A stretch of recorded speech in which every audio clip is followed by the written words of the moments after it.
improcedente. Assim foi julgada a representação interna aberta para apurar o acúmulo de cargos e funções públicas por uma servidora da Prefeitura de Tangará da Serra nos cargos efetivo de enfermeira e comissionado de secretária municipal de saúde. Segundo o relator do processo, o conselheiro Isaías Lopes da Cunha, restou demonstrado nos autos que a referida acumulação é possível, mas foi determinada a instauração de uma tomada de contas ordinária para apurar possível dano ao erário relativo à remuneração irregular da servidora em questão, quando ela acumulou cargos nos executivos de Tangará da Serra e Cuiabá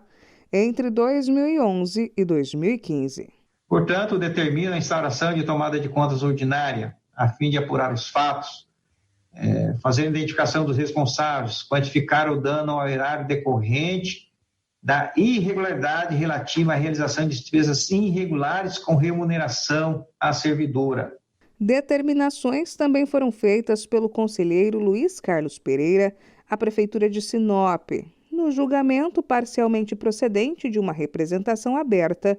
para apurar a execução do contrato número 29 de 2018, firmado para a execução da drenagem de águas pluviais e regularização de valas e recuperação de pavimento asfáltico no município. Entre elas, multa de 10 UPFs ao fiscal de contrato e envio de uma cópia desse processo ao Tribunal de Contas da União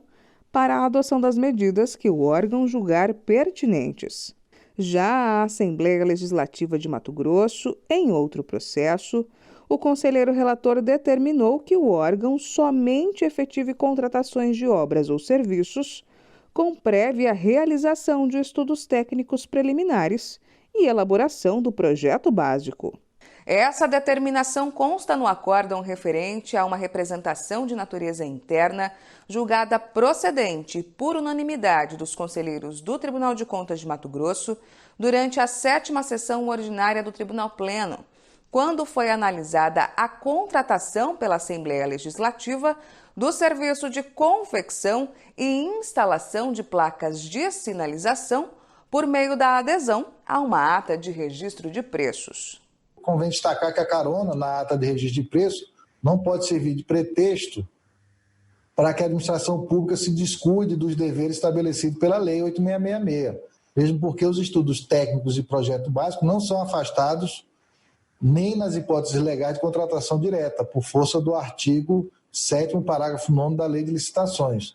Enquanto isso, ao Legislativo de Várzea Grande foi determinado pela conselheira relatora Jaqueline Jacobsen, no julgamento parcialmente procedente de uma representação interna, que a gestão atual da Câmara Municipal realize no prazo de 120 dias o estudo prévio de impacto orçamentário financeiro para a implementação do 13º aos vereadores, levando-se em conta a legislação vigente, sob pena da despesa prevista em uma resolução de 2017 daquele órgão ser considerada não autorizada, irregular e lesiva ao patrimônio público. Por ora, a conselheira relatora não vislumbrou a necessidade de aplicar sanções. Diante da ausência de imputação de responsabilidade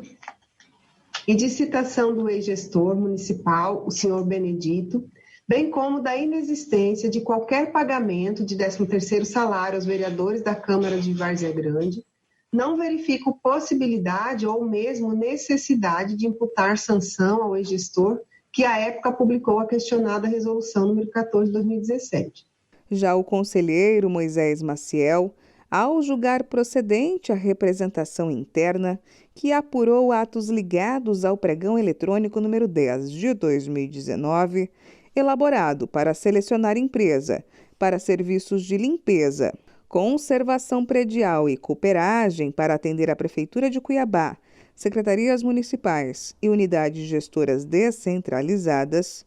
determinou que a Secretaria de Gestão da Capital observe e cumpra os dispositivos contidos na Lei de Licitações nas próximas contratações.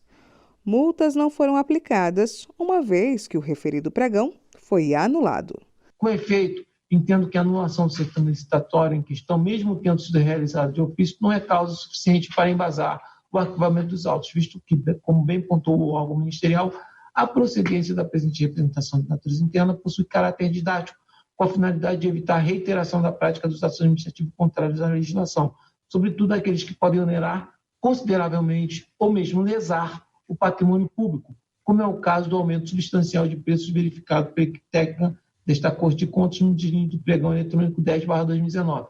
Cumpre salientar que, em pese a procedência da presente representação de natureza interna, a fim de instruir